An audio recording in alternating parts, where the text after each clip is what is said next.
여러분, 제가 하나님의 세밀한 다루심이라는 제목으로 말씀을 증거하도록 하겠습니다. 1912년에 있었던 타이타닉호 침몰 사건을 잘 아실 겁니다.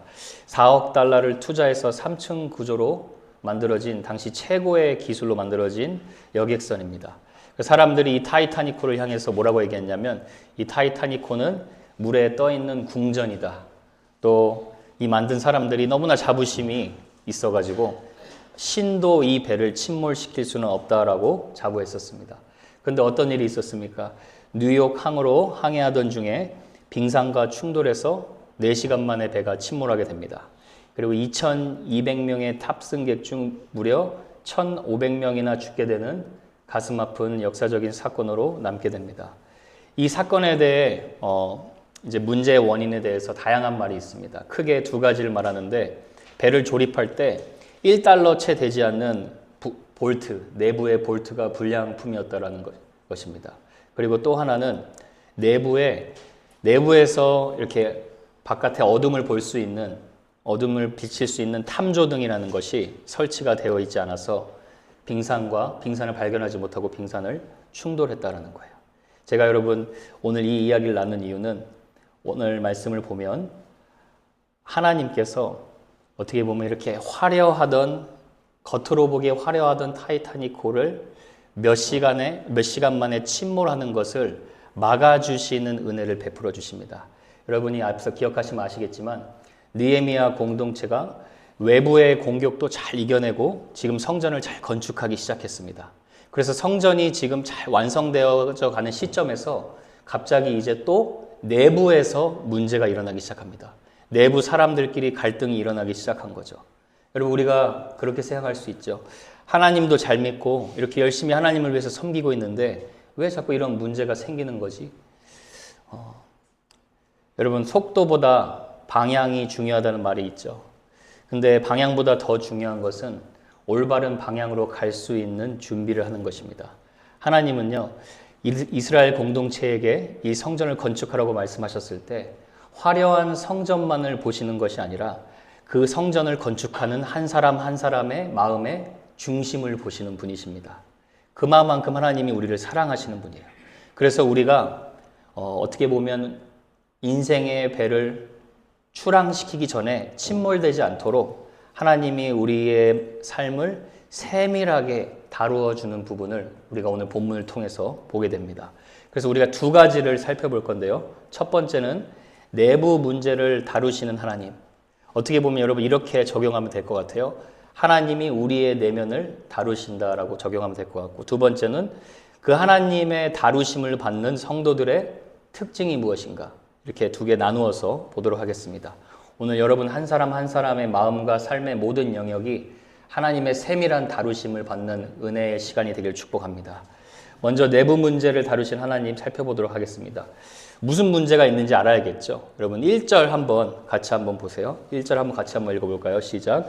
그때에 백성들이 그들의 아내와 함께 크게 부르짖어 그들의 형제인 유다 사람들을 원망하는데, 내부에서 이제 많은 백성들이 같은 동족인 유다 사람들을 원망하기 시작했어요.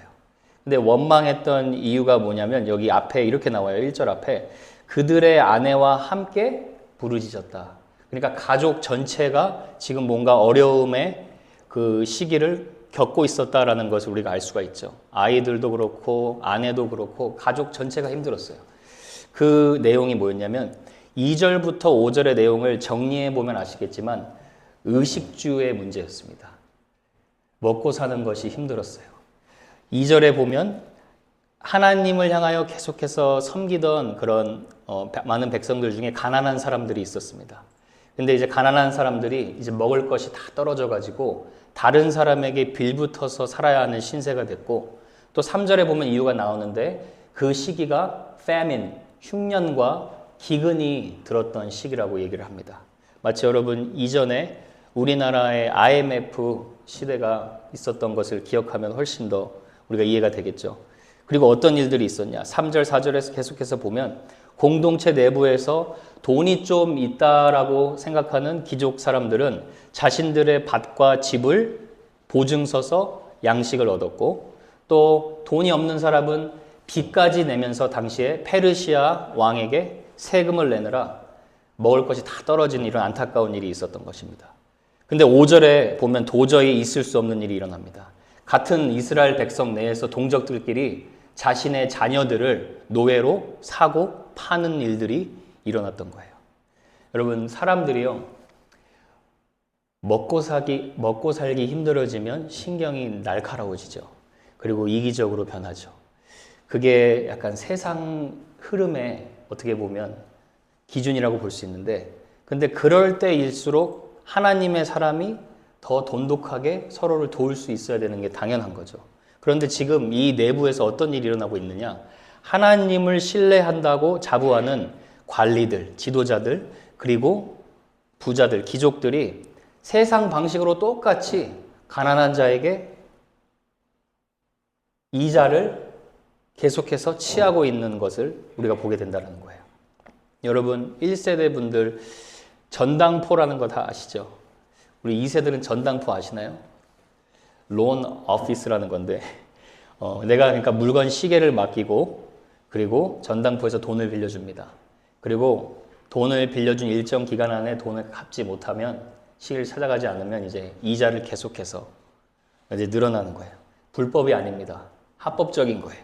그러니까 유다 백성들이 하는 이 거래가 어떻게 보면 이거 합법적인 거 아닌가라고 생각할 수가 있어요. 그런데 하나님이 하나님의 백성이 살아가야 할 기준은 도덕적인 기준은 달랐어요. 자, 여러분, 출애굽기 22장 25절 한번 보세요. 자, 25절 보시면 같이 한번 읽어볼까요? 시작. 네가 만일 너와 함께한 내 백성 중에서 가난한 자에게 돈을 구워주면 너는 그에게 채권자 같이 하지 말며 어떻게 하라고요? 이자를 받지 말라고요. 하나님의 백성들은 자기 동족이 힘들어서 돈 빌려주고 세상 사람들하고 똑같이 이자 받지 말라는 거예요. 자, 26절, 27절에도 비슷한 말이 나와요. 네가 만일 이웃의 옷을 전당 잡거든 해가 지기 전에 그에게 돌려보내라. 그것이 유일한 옷이라. 당시 유대인들에게 이 겉옷 긴 옷은 담요처럼 밤에 이불로 덮고 쓰는 용도였어요. 그러니까 그 옷 하나 남은 게 그 사람의 전 재산이에요. 근데 그마저도 빼앗아 가지 말라라고 지금 하나님께서 분명하게 말씀을 한 거죠. 그러니까 하나님이 이런 명령을 이미 말씀하셨는데 하나님의 백성들이 이것을 무시하고 그냥 살아갔던 거예요. 여러분, 하나님께서 이스라엘 백성에게 이 명령을 하신 이유가 무엇일까요? 왜 너희들은 이자 받지 말고 동족을 그냥 도와주고 그리고 너가 손해보더라도 세워줘라 라고 말씀하셨을까요? 결국 포인트는 이것이에요. 너희들은 세상 사람들하고 똑같은 기준으로 살아가지 말라 이거예요. 세상 사람들이 다 그렇게 사니까, 세상 사람들이 다 그렇게 돈 버니까 그 방식으로 살아가지 말라는 거예요. 그런데 오늘 버젓이 내부에 하나님의 말씀을 무시하고 살아가는 자들이 있었다라는 거예요. 여러분, 이 문제가 언제 드러났느냐? 성전을 다 완성해가는 끝마무리 시점에 드러났어요. 그러니까 이 문제를 드러나게 한 것이 하나님의 은혜라고 볼 수가 있는 겁니다. 왜요, 여러분? 아무리 화려한 성전을 건축했다 한들 성전을 성전되게 하는 내부의 사람들의 마음이 하나님의 말씀을 저버리고 있고 무시하고 있다면 그 성전이 무슨 소용이 있겠습니까? 그래서 하나님께서 이 내부의 문제까지 하나하나 보이지 않는 암세포를 미리 도려내는 그런 은혜를 베풀어 주신 것입니다. 여러분, 하나님께서 우리의 내면을 다루어 가실 때도 마찬가지예요. 얼마나 우리가 대단한 일을 하고 있느냐, 얼마나 너희들이 능력 있는 사람들이냐, 그것을 보시지 않아요. 하나님의 관심은 대단한 일이 아니라 대단한 일을 맡기신 우리가 어떤 사람, 어떻게 삶을 살아가고 있는가를 보시는 분이에요. 그리고 공동체 내부에 한 사람 한 사람, 우리 모두가 세상적인 사고방식과 기준을 버리고 하나님의 말씀의 기준대로 살아갈 수 있도록 훈련하시는 분이십니다. 그래서 여러분, 이 성전, 어떻게 보면 성전 건축은 영적인 권위의 회복이라고 볼 수가 있어요. 겉으로 보면 여러분 100년 동안 실패했던 성전 건축을 지금 하나님은 누구에게 맡겼습니까? 느헤미야 공동체에게 맡긴 거예요. 그러니까 오늘날로 따지면 저 교회 하나님의 일 대단한 일을 한다라고 우리가 다 볼 수 있는 거예요. 그런데 하나님이 주목하신 것은 그 대단한 일을 하는 그 성전 건축 자체가 아니라 그 한 사람 한 사람이 정말 하나님의 말씀의 기준을 붙들고 세상 사람들과 다르게 살아가고 있는가, 그것을 하나님이 주목하신다라는 거예요. 그래서 여러분, 영적 권위의 회복이란 하나님의 말씀의 기준대로 살아가는 도덕적 권위의 회복이라고 말할 수가 있어요. 얼마나 많은 능력이 아니라 말씀을 알면 아는 만큼, 믿으면 믿는 만큼 순종할 수 있는 삶이 바로 영적인 권위라는 거예요. 그래서 존 스타트 목사님은 이런 말씀을 하셨어요.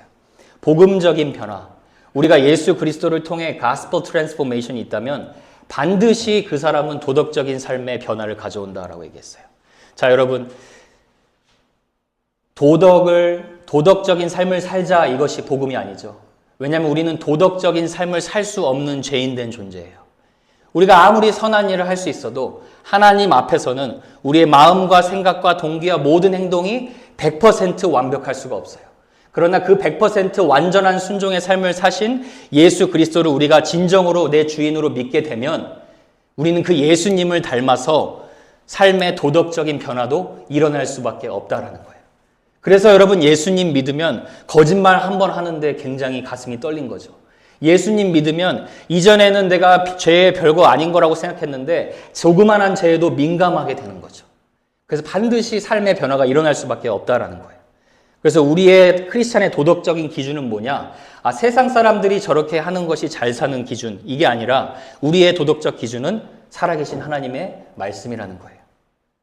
그래서 워런 위어스비라는 분이 이런 얘기를 하셨어요.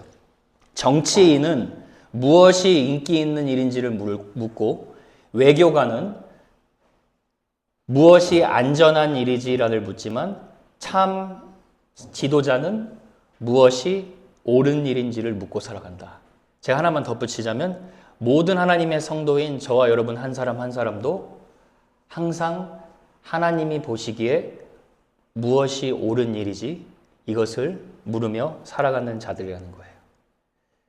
오늘 여러분 본문 이후에 이제 나중에 보시면 아시겠지만 느헤미야가 내가 그렇게 하나님의 말씀의 기준을 가지고 세상 사람들과 달리 살아갔다라고 모든 성도들에게 당당하게 고백을 하는 장면이 나오는데 14절에 보면 이런 말씀이 나와요. 14절에 보면 또한 유다 땅 총독으로 세움을 받은 때 내가 고위 간직으로 섬겼을 때에 보세요. 제20년부터 32년까지 12년 동안은 나와 내 형제들이 총독의 녹을 먹지 아니했다. 그러니까 일반적인 급여 받는 거 외에 위에 고위 관직들이 백성들에게 세금을 엄청 많이 걷어들였어요. 그럼 그 세금을 축적해서 부를 쌓았단 말이에요. 그런데 이 느헤미야는 얘기한 거예요. 나는 그거 단 하나도 받지 않았다. 이유가 나와요.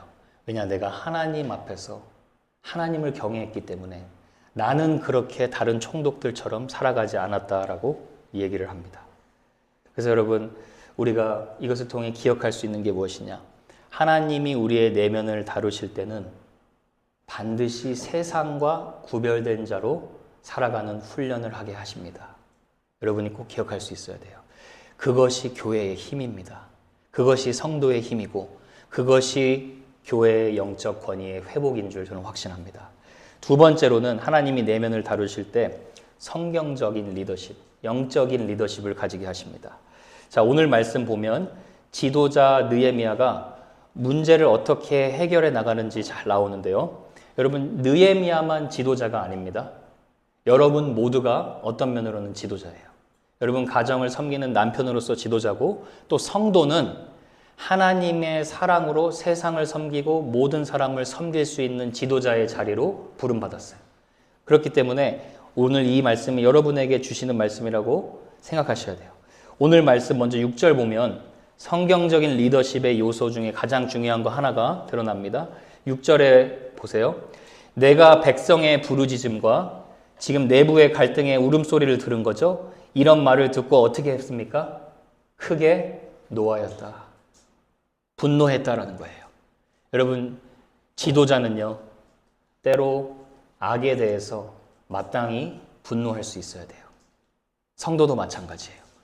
하나님의 말씀을 어기고 살아가는데 좋은 게 좋은 것이지 하고 묻어가면서 그냥 지나가면 하나님께서 그 영적인 권위를 회복시키지 않습니다. 여러분, 예수님도 똑같이 이런 거룩한 분노를 보이셨죠. 성전에서 기도 소리가 울려 퍼져야 되는데 성전에서 장사하는 자들 향해서 어떻게 했습니까? 노끈으로 채찍을 만드셔서 가셔서 뭐라고 하셨어요? 만민이 기도하는 집인데 니네들이 장사하는 집으로 만들었다. 그리고 상을 엎어버리시고 그리고 돈을 다 쏟아버리셨죠. 예수님이라는 분이 누군가라는 걸 우리가 생각했을 때 항상 여러분 너털 웃음을 지으시는 넉살 좋은 할아버지가 아닙니다.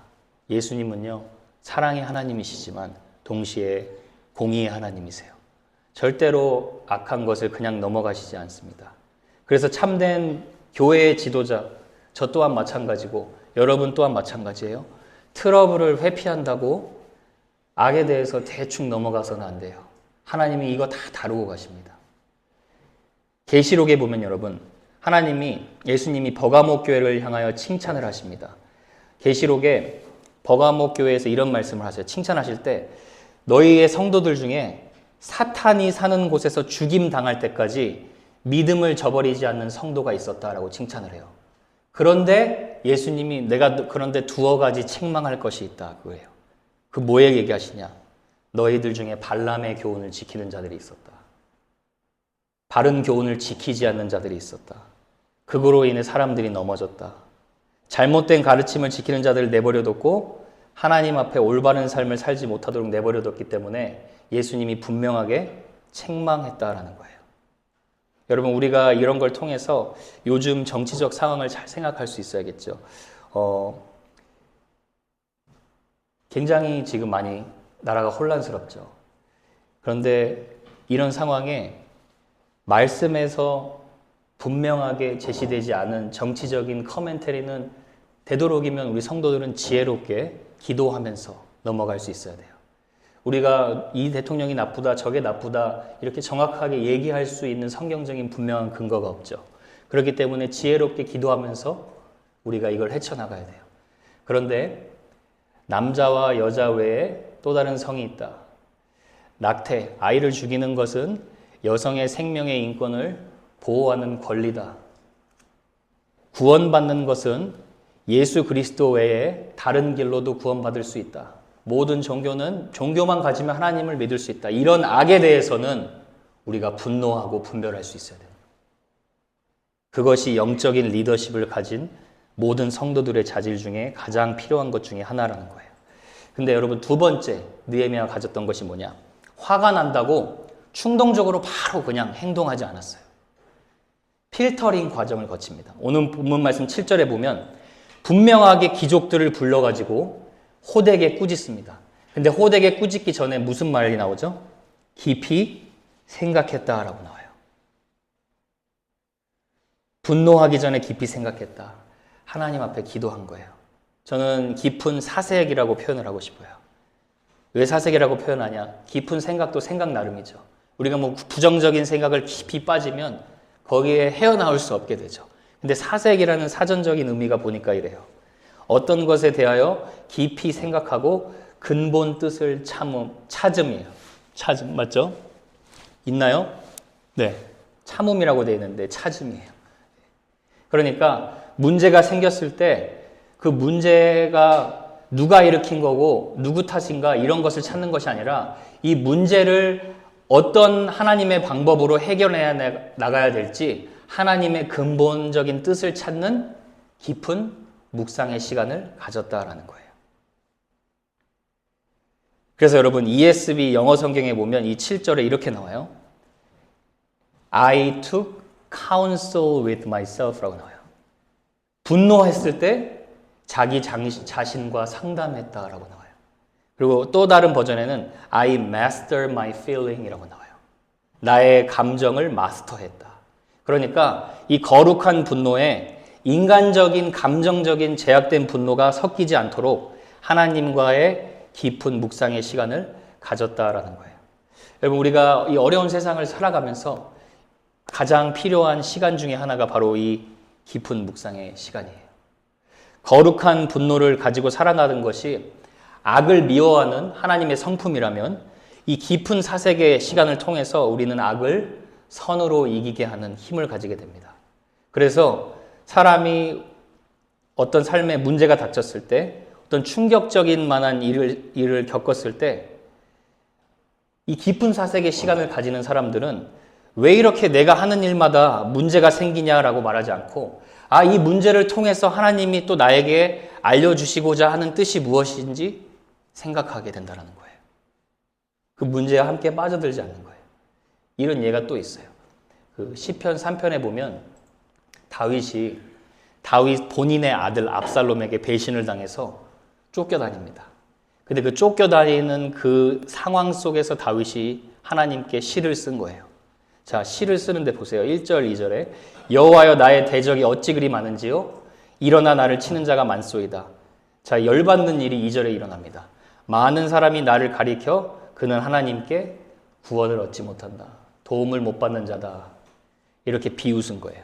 여러분, 다윗의 삶을 보면 아시겠지만 사울에게 쫓김받고 계속해서 쫓김받고 배신당하는 인생이었어요. 그러니까 지금 온 사람들이 계속해서 너는 하나님께 도움을 못 받는 사람이야 하고 얘기를 한 거예요. 그런데 다윗이 충분히 분노할 수 있는 상황이죠. 그런데 이 시편 그 2절 후에 뭐라고 나와 있죠? 그 단어 하나가 셀라라고 나와 있어요. 여러분, 이 셀라라는 뜻이 무슨 뜻이냐면 잠깐 멈추다라는 뜻이에요. 잠깐 멈추고 기도하다. 잠깐 멈추고 하나님의 역사를 기억한다. 멈추고 하나님을 생각한다, 이런 뜻이에요. 그러니까 우리 독자로서도 이 책을 읽으면서 다윗이 1절, 2절 이렇게 분노가 일어나는데 잠깐 멈추고 생각했다라는 것을 알게 해요. 그리고 나서 그 깊은 사색의 시간을 통하여서 다윗의 고백이 분노로 나오지 않고 어떻게 바뀝니까? 3절에 여호와여 주는 나의 방패시오 나의 영광이시오 나의 머리를 드시는 자신이다. 그리고 사람들의 말과 전혀 다르죠. 사람들은 너는 도움받지 못한다라고 말하지만 4절에는 내가 하나님께 부르짖으니 하나님께서 응답하셨다라고 얘기를 해요. 그래서 여러분, 이 깊은 묵상의 시간이 느헤미야가 가졌던 영적 리더십의 핵심 가치 중에 하나라고 우리가 보게 됩니다. 여러분, 한번 이렇게 생각해 보세요. 외부 세력 산발랏, 도비야, 암몬 자손들이 막 건들면 그냥 느헤미야가 저리 가라 이놈들아, 너희들은 이스라엘 백성도 아니잖아 하고 내쫓으면 끝나는 거예요. 그런데 내부의 하나님의 백성들 안에 문제가 생기면 저리 가라 한다고 끝나는 게 아니에요. 묻고 또 묻고 기도해서 하나님의 뜻대로 해결을 받아야 합니다. 그렇게 깊은 묵상을 통해 하나님은 어떻게 해결해 주셔야 될지 이미 공동체 안에서 일하고 계셨음을 우리가 보게 됩니다. 자, 여러분, 깊은 기도만 한다고 해서 느헤미야가 가만히 있는 게 아니에요. 깊이 묵상하고 생각한 후에 먼저 이제 잘못한 관리들과 귀족들을 대놓고 불러서 호되게 책망을 해요. 어떻게 책망하냐면 8절에 보면 나오죠. 너희가 어떻게 힘들게 돌아온 우리 형제들을 팔려고 하냐. 9절에도 말해요. 하나님을 경외하는 너희들의 행실이 틀렸다라고 얘기를 해요.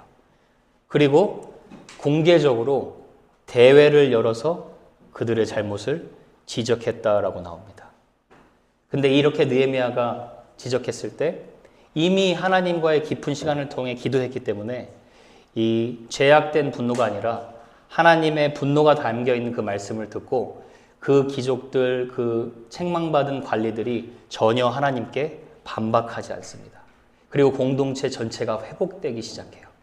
자, 그 회복되는 말씀을 마지막 두 가지 특징을 살펴볼 텐데, 하나님께 다루심을 받는 공동체 그리고 성도들의 특징 두 가지. 첫 번째 특징은 말씀의 찔림을 통해 진실된 회개를 하는 성도들이라는 거예요. 자, 여러분, 느헤미야가 이렇게 죄를 책망하는 말씀을 했을 때 지도자들이 잠잠히 아무 말을 하지 않았다라고 나와요. 말씀이 그들의 심령을 찌른 거예요. 자, 여러분, 하나님의 말씀이 우리의 심령을 찌르면 찌를수록 사실 그게 은혜입니다. 그런데 그렇게 심령의 찔림을 받을 때 보통 세 가지 반응이 있어요. 첫 번째는 종교인들은 하나님의 말씀에 찔림을 받을 때 어떻게 반응하느냐. 기분 나빠서 예수님을 욕합니다. 기분 나빠서 그 말씀 듣기 싫어합니다. 두 번째는 말씀을 듣고 찔림을 받는데 위선자가 돼요. 누가 있느냐? 위선자 유다가 있습니다. 유다는 말씀에 찔림을 받고 후회만 했습니다. 세 번째는 참된 성도들은 말씀에 찔림을 받고 그 찔림을 받은 대로 생각을 돌이키는 삶을 살아가게 돼요. 오늘 12절에 그들의 반응을 보세요. 지금 느헤미야가 호되게 책망을 했어요. 12절 보세요. 그들이 말하기를 우리가 당신의 말씀대로 행하여 돌려보내고, 우리가 이자니 자녀들 노예 삼은 거 다 돌려보낸다는 거예요. 그들에게 아무것도 요구하지 않겠습니다. 그리고 그렇게 하겠다고 맹세합니다. 진실된 회개가 바로 이거예요. 후회하고 가슴 치며 눈물 흘리는 것으로 끝나지 않고, 여러분 마치 삭개오가 예수님을 만났을 때 내가 불의하게 돈을 챙긴 거 있으면 2배로 배상하겠습니다.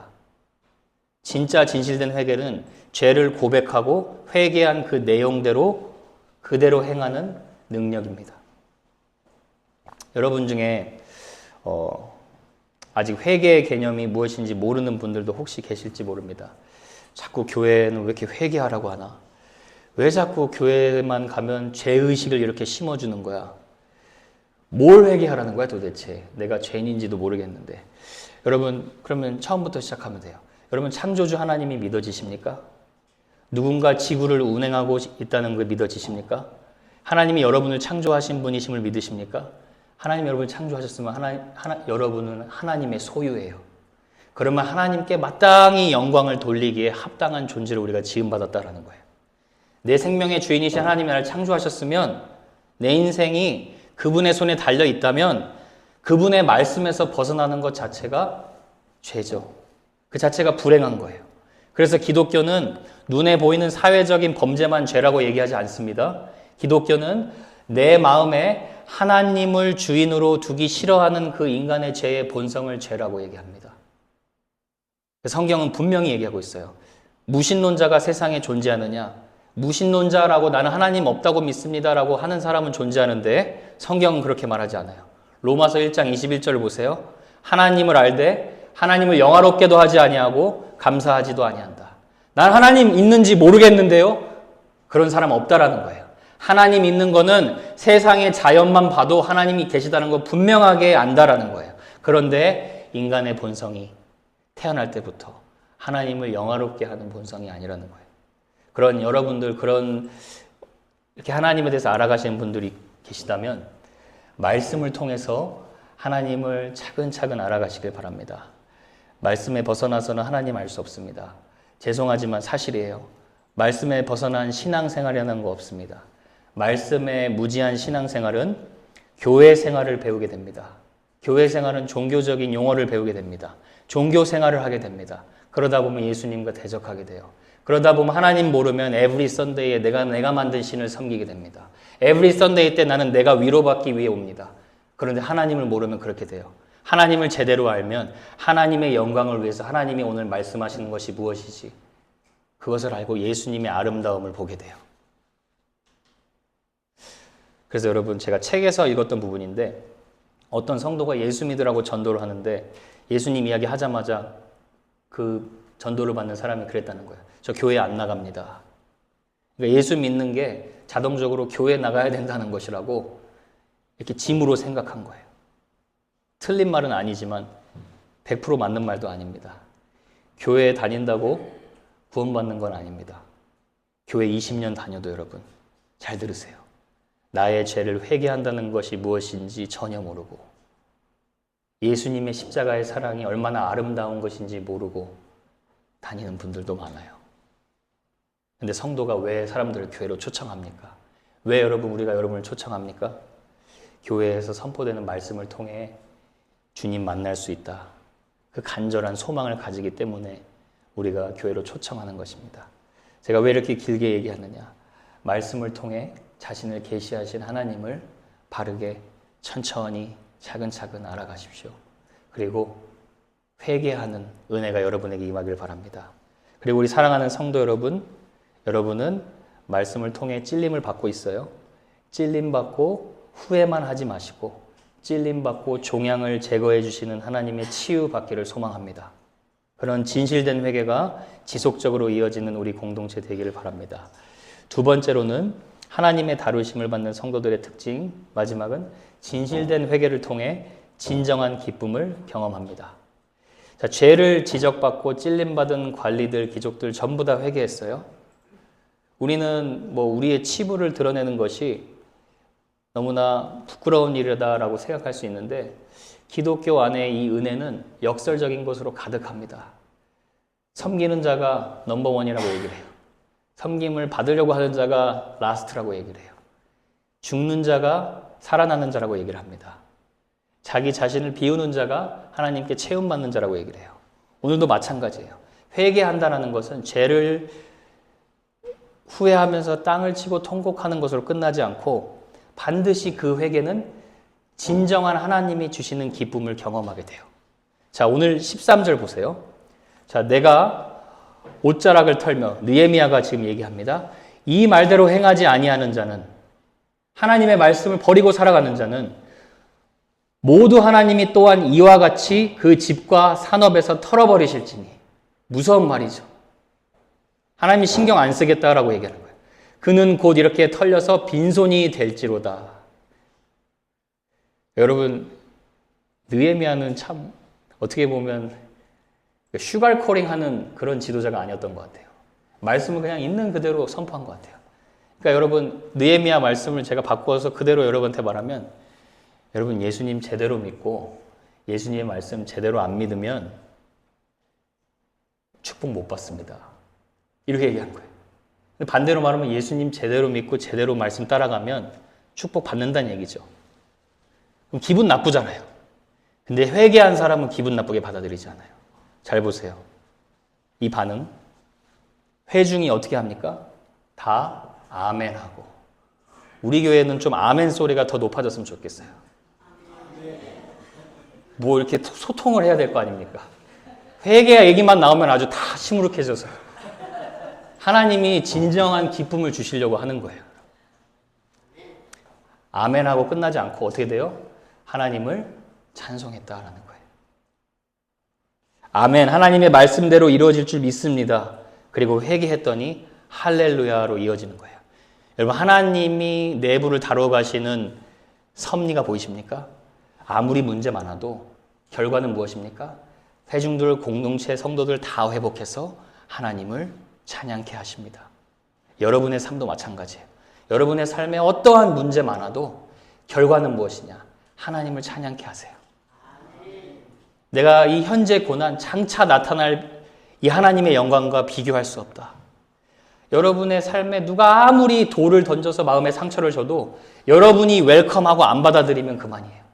그리고 그 돌 던져봤자 하나님의 성도는 하나님이 지키시기 때문에 태평양에 조그만 돌 던지는 것과 다름없어요. 하나님이 여러분을 찬양케 하시는 분이에요. 이번 주에 참 마음 아픈 일이 있었습니다. 우리 교회 성도님 동생분이 젊었을 때 피치 못하는 병에 걸리셔서 앞이 보지 못하는 장애를 안고 살아가세요. 간병인의 도움으로 겨우 살아가시니까 가족도 없고 얼마나 외롭겠어요. 최근에 그분 돌보는 간병인까지 아프셔가지고 교회를 3개월 동안 못 나가셨어요. 여러분, 교회 3개월 안 나가 보셨어요? 정말 하나님의 사람들에게는 지옥이죠. 그나마 숨 쉴 수 있는 쉼터가 공동체고 예배인데. 그래서 지난 수요일 날 카톡 키셔가지고 한국에서 새벽기도 저희 함께 조인하셨어요. 말씀을 마치시고 성도님이 동생을 놓고 기도하는데 엄청 서럽게 우시면서 기도하는 거예요. 그래서 죄송합니다. 제가 제 양이니까 말씀드리는 거예요. 그렇게 기도하시는데 막 서럽게 기도하는데 제가 도움될 수 있는 게 없어서 그냥 위로해 주십시오. 하나님 붙들어 주십시오. 막 기도를 했어요. 근데 그렇게 막 우시면서 기도를 하는데 갑자기 또 막 하나님을 찬양하시는 거예요. 하나님 감사합니다. 하나님이 들으셨습니다. 하나님이 하셨습니다. 고통으로 아파하면서 신음소리로 기도했는데 결국 하나님을 신뢰하는 찬양으로 바뀐 거예요. 그러더니 갑자기 동생분한테 막 위로를 하세요. 다른 방법 없어. 시편 27편 듣는 수밖에 없어. 그래요. 죄송합니다. 제가 눈치 빠르고 귀가 밝아서 여러분 하는 기도 소리 다 들려요. 우리 교회 성도님들 그래서 더더욱 말 조심하셔야 돼요. 다 들립니다. 속으로 그런 생각했어요. 맞아요. 주님의 말씀밖에 없어요. 여러분 C.S. 루이스가 그런 말 했어요. 하나님은 기쁨을 통해 속삭이시고 양심을 통해 말씀하시지만 고통을 통해는 소리치신다. 고통의 때에 유난히 하나님의 말씀 잘 들립니다. 여러분 시편의 27편 말씀 그분에게 잘 들렸을 거예요. 그 말씀 뭔지 아시죠? 여호와는 나의 빛이요 나의 구원이시니 내가 누구를 두려워하리요. 여호와는 나의 능력이시니 내가 누구를 무서워하리요. 내가 여호와께 바라는 한 가지 곧 그것을 구하리니 내가 평생의 여호와의 성전에서 그 여호와의 아름다우심을 사모하는 곳 그것이라. 하나님이 환난 날에 나를 비밀한 그 장막에 지키시고 하나님이 나를 숨기시며 높은 바위, 적들도 건드릴 수 없는 높은 바위에 두시리로다. 힘든 마음을 같이 하는 마음으로 제가 기도했어요. 주님이 피할 길을 내시고 위로하시고 붙들고 계심을 믿습니다. 여러분의 삶 똑같아요. 하나님이 붙들고 계세요. 왜 누구는 아프고 누구는 건강하게 살아갈까요? 왜 누구는 순종 잘하는데 축복받고 누구는 순종 잘하는데 왜 더 핍박을 받고 더 어려움을 가질까요? 저 여러분의 삶을 이해하지 못하는 거 너무나 많습니다. 여러분의 아픔 제가 다 이해하지 못하는 거 너무나 많습니다. 다만 여러분한테 한 가지 확신할 수 있는 게 있어요. 여러분 하나님 안에 계시면 여러분 결국 모든 상황 속에서 하나님을 찬양케 될 줄로 믿습니다. 그래서 이사야 선지자는 성도의 인생을 이렇게 얘기를 해요. 내 이름으로 불려지는 모든 자, 곧 내가 내 영광을 위하여 창조한 자를 오게 하라. 그를 내가 지었고 그를 내가 만들었느니라. 만드신 목적이 무엇입니까? 나를 위하여 만들었나니 나를 찬송하게 하려 하심이라. 하나님을 중심에 모시고 살아가시는 여러분들은 어떤 상황 속에서도 하나님을 찬양케 되는 그 은혜를 반드시 경험할 줄로 믿습니다. 말씀을 맺겠습니다. 느헤미야의 공동체 내부의 문제를 세밀하게 다루어 가듯이 하나님은 앞으로도 저와 여러분의 삶을 세밀하게 다루어 가실 것입니다. 그 과정 가운데 아픔도 있고 어려움도 있고 눈물도 흘릴 수 있지만 나를 누구보다도 더 잘 아시고 사랑하시는 하나님이 우리의 아버지 되심을 믿으시고 이번 한 주도 여러분 문제 속에서도 하나님을 바라보며 하나님을 찬양하는 그런 복된 한 주 되시길 주님의 이름으로 축복합니다.